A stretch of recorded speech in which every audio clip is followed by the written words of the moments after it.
네, 오늘 부활주일 예배에 나오신 우리 귀한 성도님들 한 분 한 분을 주님의 이름으로 축복합니다. 네, 오늘 말씀의 제목은 고난을 넘어서는 부활신앙, 고난을 넘어서는 부활신앙입니다. 네, 부활절 우리는 방금 제가 말씀드린 이 제목처럼 고난을 넘어 부활신앙으로 일어서게 되기를 주님의 이름으로 축복합니다. 네, 제 친구 중에요, 제가 열심히 전도하려고 노력했던 친구가 있었는데 참 저를 힘들게 했습니다. 전도를 하려고 하면, 교회 나오라고 하면은 이 친구가 뭐라고 말하냐면, 하나님을 내 눈앞에 보여주기만 하면 내 당장 이번 주일부터 교회 나가겠다라고 말을 했습니다. 그런데 어떻게 보이지 않는 하나님을 내가 보여줄 수 있느냐 말이죠. 그래서 이 친구 때문에 제가 참 속상해하고 많이 힘들어했던 기억이 있습니다. 이런 이야기들을 들을 때면은 우리 성도님들도 경험이 있으실 겁니다. 참 속상하고 답답하죠. 보이지 않는 하나님을 어떻게 보여줄 수 있단 말인가. 사실 이는 역사적으로 반복되어 온 일이기도 합니다. 사람들은 보이지 않는 하나님을 보려고 합니다. 그래서 신앙생활에서 가장 힘든 것이 보이지 않는 하나님을 믿는 것이다 하는 말이 있지 않습니까? 정말 그렇죠. 우리 히브리서 11장의 말씀처럼 이 믿음이라는 것은 보이지 않는 하나님을 우리가 알고 믿는 것이죠. 이것이 믿음입니다. 여러분들은 또 어떤 생각을 하고 계십니까? 사실 우리 인간은 하나님을 볼 수 없습니다. 유한한 인간이 어찌 무한한 하나님을 우리가 볼 수 있겠습니까? 헤아릴 수 있겠습니까? 어떻게 알 수 있겠습니까? 사실 우리는 지각할 수 있는 것이 지극히 한정되어 있습니다. 예를 들자면요, 오늘 우리가 호흡을 하고 있죠. 무엇이 있기 때문에 호흡을 할 수 있는 것입니까? 공기라는 것이 있기 때문에 호흡할 수가 있죠. 그런데 공기가 없으면 어떻게 됩니까? 우리는 호흡을 못하고 죽게 됩니다. 이것을 실험할 수 있는 게 당장 물속에 잠수만 해도 우리는 알 수 있죠. 공기가 없으니까 힘듭니다. 공기는 볼 수 없잖아요. 볼 수 없지만 있음을 우리가 알고 있습니다. 이렇듯 우리는 볼 수 없는 것들, 지각하지 못하는 것들이 훨씬 더 많습니다. 어디 이뿐이겠습니까? 얼마나 많은 것들을 우리가 아는 것보다 얼마나 모르는 것이 더 많겠습니까? 이런 유한한 우리들이 가지고 있는 한계를 절실히 우리는 체험하면서 살아갈 수밖에 없는 것입니다. 유한한 인간이 무한한 하나님을 본다라는 사실 자체가 불가능한 일인 것이죠. 그래서 출애굽기 33장 20절을 보면은 모세에게 이런 말씀을 주셨어요. 이르시되 네가 내 얼굴을 보지 못하리니 나를 보고 살 자가 없음이니라. 아멘. 그럼에도 하나님은요, 천사를 보내시고 또 뭐 환상을 통해서나 기한 여러 가지 일들을 통해서 주님을 나타내고 계시하셨습니다. 그런데 하나님을 보여주신 가장 확실한 방법이 있습니다. 하나님께서 우리를 사랑하셨고 너무너무 사랑하셔서 하나님을 볼 수 없지만 보이지 않는 하나님을 볼 수 있는 가장 확실한 방법, 그것이 무엇입니까, 여러분? 바로 예수 그리스도를 통해서입니다. 성자 하나님이신 예수 그리스도가 이 땅에 오심으로 사람들은 예수님을 통해서 하나님을 만나고 대화도 나누고 교제도 나누었죠. 오늘은 바로 성자 하나님이신 예수 그리스도의 오심을 통해서 우리의 신앙이 다시금 새롭게 회복되는 날입니다. 부활신앙으로 새롭게 세워지는 날입니다. 우리 옆에 분들에게 이 복된 날 이렇게 우리 축복하며 인사하기를 원합니다. 고난을 넘어서는 부활신앙으로 일어섭시다. 시작. 고난을 넘어서는 부활신앙으로 일어섭시다. 자, 우리 다시 또 다른 분들에게 주님의 이름으로 사랑하며 축복합니다. 주님의 이름으로 사랑하며 축복합니다. 우리가 이렇게 주님의 이름으로 축복하고 인사할 수 있는 것도 주님이 살아 계시기 때문에 가능한 것이죠. 안 그렇습니까, 여러분? 주님이 돌아가셨으면 그냥 순교로 끝나겠죠. 주님은 좋은 분이어서 끝. 하지만 주님은 순교사로 끝난 것이 아니라 지금도 살아 계시기 때문에 우리가 주님의 이름으로 기도하고 주님의 이름으로 축복하는 것이죠. 살아계신 주님, 이 주님을 높여 찬양하고 예배드리는 날이 바로 오늘 부활주일인 것입니다. 그래서 오늘 이렇게 살아계신 주님의 이름으로 우리가 축복하고 찬송하고 예배드리는 우리 성도님들을 주님의 이름으로 축복합니다. 오늘은 이런 날입니다. 아주 기쁜 날이죠. 네. 25절 말씀을 보면 이렇게 말씀하고 있습니다. 예수께서 이르시되 나는 부활이요 생명이니 나를 믿는 자는 죽어도 살겠고. 이렇게 나는 무엇이다.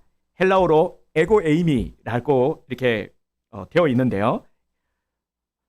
이렇게 나는 무엇이다라고 표현한 것은 요한복음에만 나옵니다. 예수께서 이르시되 나는 부활이요 생명이니 예수님의 자기 선언인 것이죠. 나는 부활이요 생명이다. 주님은 왜 이런 말씀을 우리에게 하시는 걸까요? 왜 부활이다 생명이다 말씀하시는 걸까요? 자, 오늘 이 이야기의 배경은 죽은 나사로를 살리신 그 본문 가운데 주님께서 하신 말씀입니다. 예수님은 나사로가 중병에 걸렸다라는 소식을 들었습니다. 이 소식을 들었을 때는 나사로가 죽지 않을 때였어요. 지금 생명이 위급합니다. 그러면 어떻게 됩니까? 빨리 가서 나사로가 죽기 전에 살려주셔야 될 것 아닙니까? 그죠? 지금 생명이 위급한 다급한 그런 상황이잖아요. 그런데도 소식을 듣고도 예수님께서는 지체를 하십니다. 의도적으로 지체를 하셨어요. 나사로가 죽은 지 나흘째가 되어서 예수님은 찾아가십니다. 17절에 보면 예수께서 와서 보시니 나사로가 무덤에 있은지 이미 나으리라 이렇게 말씀을 하고 있습니다. 요한 복음서를 쓴 이 사도 요한이요, 나사로가 죽은 지 나흘째가 되었다라고 굳이 밝히고 있는 이유가 있습니다. 성경은 어떤 사건에 있어서 수치라든지 이런 것들을 통해서 의미하는 바가 있습니다. 나흘이 의미하는 것이 무엇일까? 이유가 있는데요. 당시 유대인들은 죽은 사람들의 영혼은 바로 떠나는 게 아니라 사흘, 그러니까 3일의 기간이 걸린다. 죽은 혼이 떠나기까지 3일이 걸린다라는 이러한 생각들을 가지고 있었습니다. 이런 것들이 아마도 우리도 보면은 그런 게 있죠, 그죠? 우리도 보면 무속신앙적인 그런 것들 영향이 있어요. 그래서 뭐 굿도 하고 그러지 않습니까? 아마 이들도 그런 영향이 있었을 것 같습니다. 그래서 나흘이죠. 나흘이니까 어떻게 되었겠습니까? 이들이 생각하기에도 3일이 지났고 나흘째니까 이제 나사로는 완전히 죽었다. 아마도요, 또 이런 생각을 할 수가 있죠. 정말 간혹 죽은 줄 알았는데 벌떡 사람이 일어난 일이 있었던 것이죠. 그러니까 일단 3일은 기다려보자. 당시에 의학이 발달하지 않았으니까 우리 그럴 때 있지 않습니까? 그런 것도 영향이 있었겠죠. 자, 아무튼 나흘째가 되었으니 사람들은 모두가 다 나사로가 죽었다라는 것을 인정한 0.0001%도 살아날 가능성이 없음을 알게 된 시점입니다. 이때 예수님이 찾아오신 것이죠. 그러니까 나사로가 죽은 지 나흘이 되었다라는 것은 나사로가 완전히 죽었다, 살아날 가능성은 전혀 없다 하는 것을 사람들에게 알려주는 표현이기도 합니다. 지금 나사로는 죽어서 무덤 안에 있고 마르다는 오라버니의 죽음 앞에서 눈물을 흘리고 있습니다. 그때 마르다를 위로하면서 예수님께서 23절에서 이렇게 말씀하십니다. 예수께서 이르시되 네 오라버니가 다시 살아나리라. 이때 마리아의 고백을 보십시오. 24절이죠. 마르다가 이르되 마지막 날 부활 때는 다시 살아날 줄을 내가 아나이다. 마리아는요, 예수님의 말씀이 당연히 장차 있을 오라버니는 죽었으니까 지금 살아나지 못해, 이거는 불가능한 일이야. 하지만 예수님이 그러니까 말씀을 그래, 부활 때는 뭐 오라버니가 살아날 수 있겠죠, 이렇게 생각을 한 겁니다. 그러자 예수님이 다시 한번 분명하게 말씀을 하시죠. 25절입니다. 예수께서 이르시되 나는 부활이요 생명이니 나를 믿는 자는 죽어도 살겠고. 아멘. 당연히 마르다는 죽은 오라버니가 살아나리라, 다시 살아나리라고는 꿈에도 생각을 하지 못했던 것입니다. 그러면 예수님께서 말씀하신 나는 부활이요 생명이니 이 말씀이 무슨 뜻일까? 예수님은 부활을 주시는 분이 아니라 부활 그 자체라는 것입니다. 예수님은 영원한 생명 그 자체인 것이죠. 나는 부활이요 생명이니, 이는 예수님의 자기 선언입니다. 이 위대한 선언은 오늘 우리가 교회를 다니고 있는데 교회 왜 다니는 거야? 교회 가서 무엇을 믿고 있는 거야? 이 물음에 대한 아주 큰 도전을 주시는 말씀이죠. 여러분, 교회 왜 다니십니까? 교회에서 무엇을 믿고 계십니까? 예수님 믿으시죠? 예수님 안 믿으세요? 믿으시죠? 아멘. 자, 그러면 예수님의 무엇을 믿으십니까? 다시 25절을 볼까요? 예수께서 이르시되 나는 부활이요 생명이니. 아멘. 예수님이 뭐라고요? 부활이요 생명이십니다. 주시는 분이 아니라 예수님 자체가 부활이요 생명이시라는 겁니다.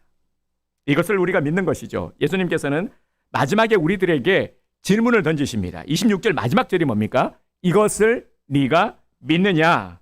아멘. 이런 굉장히 큰 도전이죠. 여러분, 이것을 정말 믿으십니까?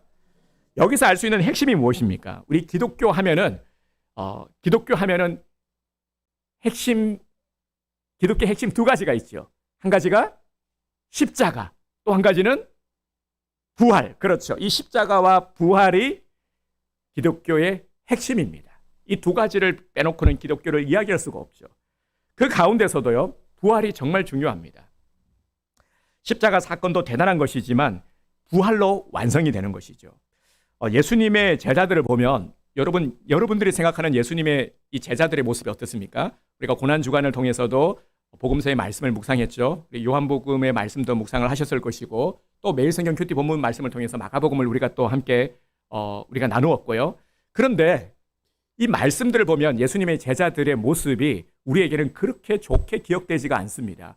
이 오벤져스가 아니라 예수님이 제자들을 불러 모았는데 오벤져스 같은 그러한 각자 아주 특출난 어떤 능력을 가지고 있는 사람들이 아니라 우리가 보기에 좀 고개를 갸우뚱하죠.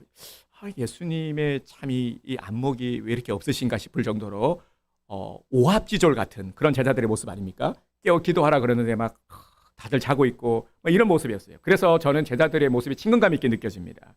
별반 다를 게 없잖아요. 그래서 제자들을 보면서 위로를 받아요. 제자들도 그랬는데 뭐 괜찮아. 제자들도 그랬는데. 그죠?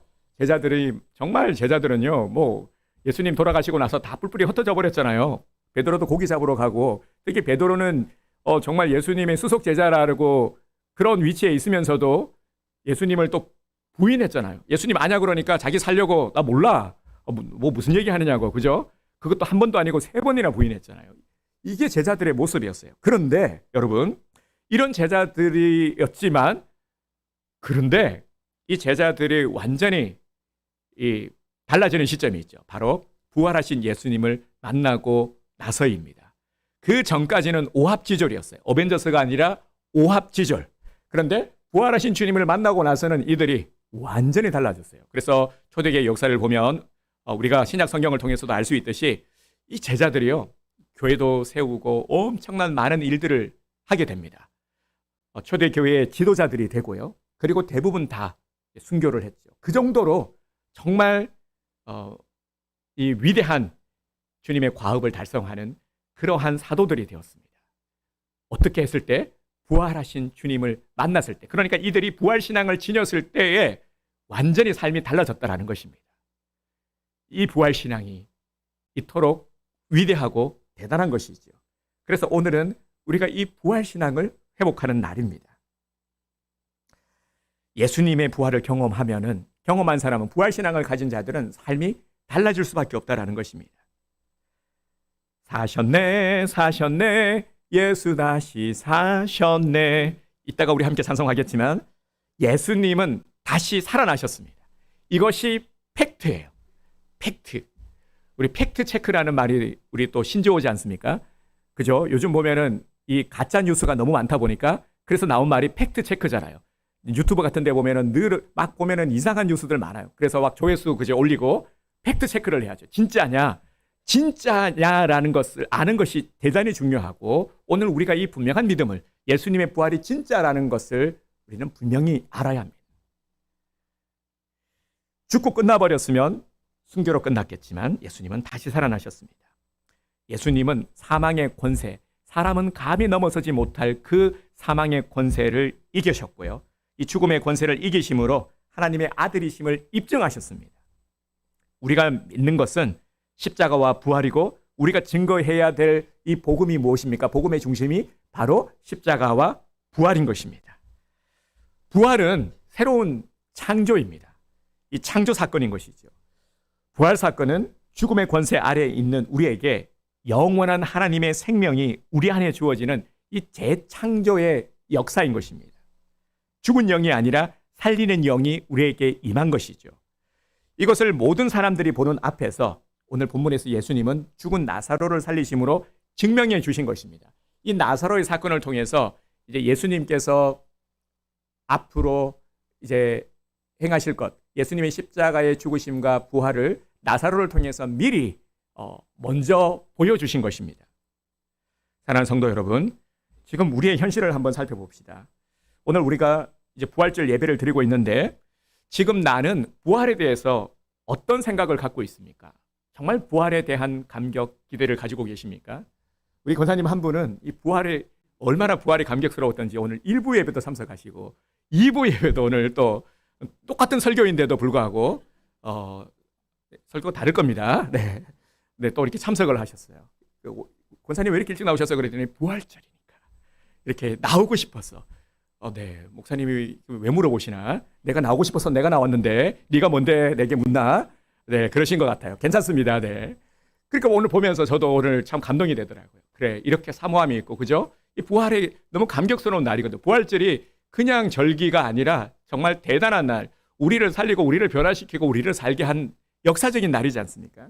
그리고 부활절 주시는 주님의 은혜가 너무나도 큼을 우리가 경험하면은 정말 이 부활절을 우리는 사모하지 않을 수가 없는 것입니다. 오늘 이 대단한 날 우리는 주님 앞에 나왔습니다. 그래서 정말 대단한 믿음으로 다시금 세워지고 대단한 주님의 은혜의 복이 오늘 우리에게 임하게 될 줄 믿습니다. 그래서 오늘 회복도 일어나고요. 부활절 하면은 부활절이 뭐야? 부활절 계란 주는 날. 그래서 우리 교회는요. 그래도 우리 다른 교회들 보면은 요즘 계란 잘 안 하더라고요. 정말 계란을 나눠주지 않는 교회들이 훨씬 더 많습니다. 그럼에도 우리가 전통을 이어서 이렇게 계란을 나눠주는 것은 아쉽잖아요. 그죠? 계란 자체에 원래 큰 의미는 없어요. 이 계란의 유래가 보면 사실 어떤 성경에서 유래된 것은 아닙니다. 하지만 우리는 의미를 부여하죠. 그죠? 계란을 통해서 우리가 이제 이 전도는 내가 먹으라고 나눠주는 게 아니고요. 떡 드시고 계란은 믿지 않는 사람들에게 이제 부활의 소식을 알리는 도구로 사용하는 것이죠. 그러면 참 의미가 있는 것 같습니다. 이렇게 계란도 나눠주고 또 평소보다 맛있는 우리 점심도 먹고 말이죠. 그리고 떡까지도 준비해서 얼마나 좋은 교회입니까? 네, 떡도 주는 교회, 바로 우리 온드림 교회입니다. 근데 정말 중요한 것은요. 이렇게 풍성한 우리 은혜들도 있지만 정말 중요한 것을 내가 놓치고 있지는 않나. 이 부활절의 알맹이를 놓치고 있지 않는지를 우리 한번 점검해 보기를 원합니다. 기독교 신앙을 가지신 우리 분들 중에 교회를 다니시는 분들 중에서도요. 부활을 믿지 않는 분들이 더러 계십니다. 이런 식인 거죠. 이제 성경에 기록되어 있으니까 부활을 얘기하니까 내가 믿어주려고 하는 거지 나에게 있어서 부활이 그다지 그렇게 중요한 사건으로 와닿지는 않는다라는 거예요. 부활 얘기하는데 예수 다시 사셨다. 부활 얘기하는데 그런데 그다지 뭐 그렇게 내게 감흥이 없는 겁니다. 이 부활절에 있어서 말이죠. 오히려 계란이 더 감흥이 있고 이런 것들이죠. 그래서 부활절 하면은 계란만 생각이 나는 거죠. 정말 부활의 알맹이를 모르고 있는 것입니다. 이런 마음이 있었다면은 이것은 신앙을 이성적으로만 한 것입니다. 이건 머리로 하나님을 믿은 거죠. 이성적으로만 믿고 있었던 것입니다. 그러면 우리 기독교의 부활이 왜 중요한 것일까요? 왜 이렇게도 부활을 강조하는 것일까? 먼저 이 부활을 우리가 말하기 전에 죽음이라는 것을 먼저 생각해 보기 원합니다. 이 죽음이라는 것을 사람들은 생각하기 싫죠. 그래서 우리가 사회생활을 하면서도 누군가가 너 죽음에 대해서 생각해 봤니? 야, 너는 뭘 이렇게 사는 것도 지금 힘들어 죽겠는데 죽는 걸 생각하느냐 말하잖아요. 죽음을 회피하려고 합니다. 왜냐하면 죽음이라는 것이 우리를 부담스럽게 만들고 두렵게 만들기 때문입니다. 그래서 죽음이라는 말을 금기시하죠. 말 꺼내는 것을 누구도 그래서 꺼내지 않습니다. 그렇죠? 죽음 뭐 이런 것에 대해서 그다지 그렇게 생각하지 않으려고요. 회피하려고 하고 피하려고 합니다. 왜냐하면 두렵거든요. 이것이 참 우리를 힘들게 하거든요. 사람들을 말이죠. 죽음의 힘은 강력하고요. 이 죽음의 문제도 이것도 실제 아니겠습니까? 죽음 앞에 장사 없죠, 여러분. 빌 게이츠, 워렌 버핏, 일론 머스크, 이재용 이 사람들이 다 누구죠? 네, 저하고 친한 사람들인데, 네, 저하고 아주 친한 사람들이에요. 저는 친한데 이분들이 이제 저하고 안 친해서 그렇지. 네, 아주 친해요. 전화 통화도 하고만. 우리 재용 형님. 근데 이분들의 공통점이 뭔지 아십니까? 팩트는 언젠가는 다 죽는다. 입니다. 그죠? 여러분, 누구도 지금 목사님 말씀이 틀렸는데요 라고 말할 사람이 한 사람도 없죠? 우리는 알고 있어요. 그죠? 이분들에게는 미안하지만 이분들도 죽음을 피할 수 없는 것이죠. 그렇게 살고자 했던 그 진시 황제, 불로초를 찾아 헤매던 그 진시 황제도 죽었어요. 모든 역사적인 인물들이 다 죽었습니다. 이건 팩트죠. 사실입니다. 그리고 누구도 죽음 앞에서 장사 없다, 죽음을 피할 수 없다. 이게 팩트인 것이죠. 하지만 어두움을 되돌릴 수 없듯이 이 죽음이라는 것도 절대 되돌릴 수 없는 것입니다. 이 동양 철학자의 창시자인 공자도요, 군자는 죽음을 두려워하지 않고 끊임없이 덕을 행하는 데 집중해야 한다, 이렇게 강조했어요. 이 동양의 지혜자들도, 어떤 종교 사상의 지도자들도 그렇게 얘기를 했습니다. 죽음이라는 거 두려워하지 말고 이게 살아있는 것에 집중해라, 살아서의 가치에 집중해라 라고 가르쳤습니다. 당연히 그럴 수밖에 없는 것이죠. 이것은 해결할 수가 없는 문제이기 때문에. 그렇기 때문에 죽음이라는 것을 생각하기에 앞서서 이 살아있는 것들에 초점을 맞추고 집중하는 것이 바로 동양의 가르침입니다. 여기에는 뭐가 전제되어 있냐면 죽음을 해결할 수가 없기 때문에 분명한 이 한계가 있는 것이죠. 하지만 우리들은요, 다릅니다. 이 죽음이라는 한계, 이 두려움의 문제, 그 누구도, 세상의 그 어떤 지혜자도, 그 어떤 능력자도 해결할 수 없는 것을 해결하신 분이 있습니다. 바로 그분이 누구이십니까? 예수 그리스도이십니다. 이것을 이길 수 있는, 죽음이 주는 그 두려움, 그 피할 수 없는 두려움, 가시질 않는 두려움을 이길 수 있는 힘이 바로 부활신앙입니다. 죽음 같은 절망이 찾아올지라도 부활의 소망을 가지고 넉넉히 이겨낼 수 있는 은혜, 이 부활신앙이 바로 오늘 우리를 살아갈 수 있게 만드는 바로 일상의 힘인 것입니다. 부활신앙은 미래뿐 아니라 매 순간 우리를 살게 만드는 강력한 힘입니다. 정말 절망적인 질병이 나를 찾아온다 할지라도 우리가 사람인지라 피할 수 없는 것들이 있지 않습니까? 육신의 연약함, 이건 세월 앞에 장사 없는 것이죠. 정말 우리는 육신의 연약함을 안고 있습니다. 하지만 육신의 어떠한 치명적인 질병이 찾아와도, 죽음의 순간이 찾아와도 우리가 굴하지 않고 무너지지 않을 수 있는 것은 바로 부활의 능력이 우리에게 있기 때문인 것이죠. 그래서 죽음의 위협이 실제적인 것처럼 부활의 권능 또한 역시 실제적인 것입니다. 이 부활의 능력을 우리의 일상에서 경험하며 살아가는 것, 이게 진짜 신앙이라는 것이죠. 자, 그러면 어떻게 해야 우리가 부활신앙으로 잘 살아갈 수가 있을까요? 부활신앙은 우리 삶으로 나타나야 진짜 신앙인 것입니다. 부활은 복음입니다.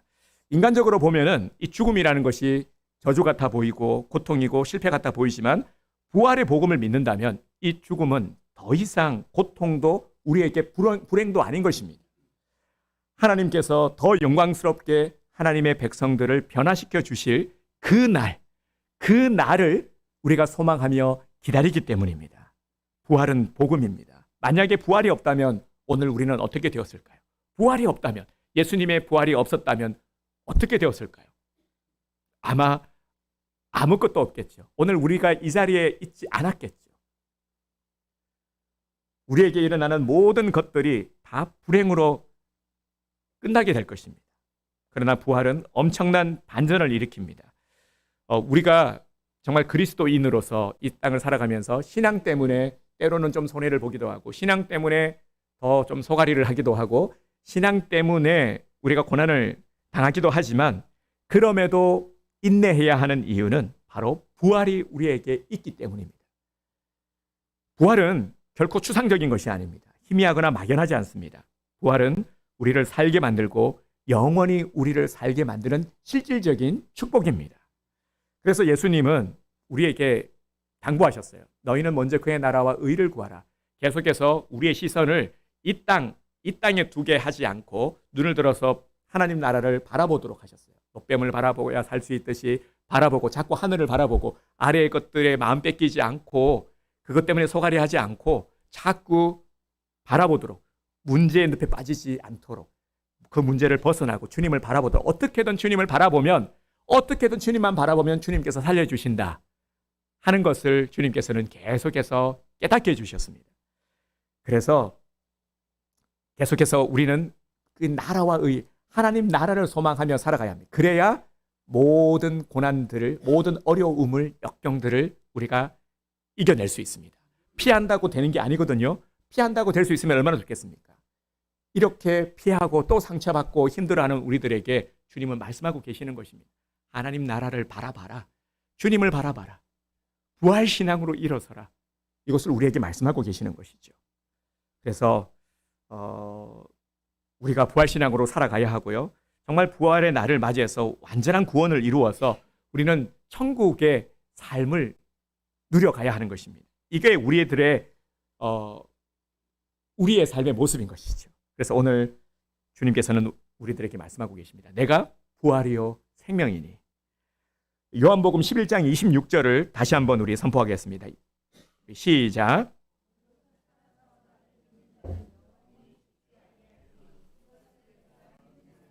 아멘. 살아서 나를 믿는 자는 영원히 죽지 아니하리니 말씀하고 있습니다. 그러니까 이미 영생의 삶은 시작이 된 것이죠. 영생을 얻게 될 것이야. 이게 아니라 이미 이 영생 라이프는 우리에게 시작이 된 것입니다. 오늘 우리는 영생의 삶을 살고 있는 것이죠. 앞으로 죽어서 천국에 가고 영생을 할 것이야. 이게 아니라는 거죠. 우리가 이런 착각을 하고 있는데, 그죠? 지금은 우리가 죽게 되고 하니까 이제 이 영생이 아니라 영생이라는 것이 사후에 주어질 것이라고 생각하는데 아니라는 겁니다. 이미 우리 영생의 삶은 시작이 된 것입니다. 살아서 나를 믿는 자는 영원히 죽지 아니하리니. 여러분 이 말씀 믿으시죠? 그렇다면 이미 우리에게는 영생의 삶이 시작이 된 것입니다. 우리가 죽을 자입니까? 여러분, 우리가 죽을 자인가요? 아니죠. 그렇죠. 자신 있게 말할 수 있어야 돼요. 우리는 영생의 삶을 이미 살고 있는 자들입니다. 죽음이라는 것은 하나의 문일 뿐인 겁니다. 이제 정말 주님과 함께 이 구원의 완성을 이루는 천국에 들어가는 그 하나의 문일 뿐인 것이죠. 그래서 우리에게는 죽음이라는 것이 우리를 두렵게 하는 존재가 아니라는 것입니다. 오늘 우리가 점검해야 할 것은 바로 내 안에 예수님이 계신가, 부활신앙이 있는가 하는 것입니다. 우리의 삶 속에서 부활신앙이 경험되어야 합니다. 다시 한번 말씀을 드리지만 부활은 지식이 아니라 경험하는 것입니다. 나를 믿는 자는 죽어도 살겠고, 지금 나와 함께 하시는 이 부활의 예수님을 믿고 동행할 때 우리 삶이 달라지는 것이죠. 그래서 정말 부활신앙으로 살아가는 자의 모습은 생기 있는 삶이 되어야 합니다. 교회를 다니는데, 신앙생활을 하는데, 그런데 보니까 전혀 좋아 보이지가 않아. 저 사람의 얼굴을 보니까 교회를 다닌다고 하는데 그냥 온갖 세상의 질고를 다 짊어지다 못해 더 피곤하고 더 힘들어 보여. 그러면 그 사람을 보고 교회 다니고 싶겠습니까? 아니죠. 제가 지난주에요, 우리 이원호 집사님 회사 신우회 예배를 인도하러 갔습니다. 하나님께서 또 인도해 주셔서 너무 감사한 은혜의 기회였는데요. 그곳에서 사람들을 보니까 제가 생각했던 거와는 많이 다르더라고요. 정말 신실하신 분들이 많이 계시고, 직장 생활을 하면서 그 안에서 크리스찬들이 모여서 기도하는 것이 쉽지 않잖아요. 정말 어려운 거거든요. 우리 예형자매도 있는데, 예형자매도 신호에서 열심히 하고 있다고 하죠. 정말 우리 예형자매 주님의 이름으로 축복합니다. 직장인들이요, 직장에서 사회생활을 하면서 크리스찬인 것을 드러내는 것이 쉽지 않아요. 대부분은 그 신우회 분들도 그러더라고요. 그 직원이 그 연구소가 한국도로공사 도로교통연구원이던데요. 그 연구원이 본사는 따로 있고 한 120-30명 되죠. 그죠? 제가 그렇게 들었는데요. 그 중에서 신우회에 모이는 분들이 한 10명 남짓 이렇게 모이는 것 같아요. 그런데 그러더라고요. 더 많은 크리스찬들이 있을 텐데 좀 꺼리는 것 같다. 그죠? 당연히 그럴 수밖에 없죠. 많은 사람들이 신앙을 안 드러내려고 합니다. 불편하니까요. 힘드니까요. 그런데 우리 크리스찬들이 그렇게 드러내지 않으면, 분명히 성경은 착한 행실을 말씀하고 있고 빛과 소금의 역할을 우리에게 교훈하고 있는데 왜 그렇습니까? 그래야 우리를 통해서 주님의 영광을 빛을 드러내고 믿지 않는 자들이 우리의 착한 행실을 보고 주님을 만날 수 있잖아요. 그렇게 전도해야 되는데 우리가 드러내지 않으면 어떻게 그 사명을 우리가 감당할 수가 있겠습니까?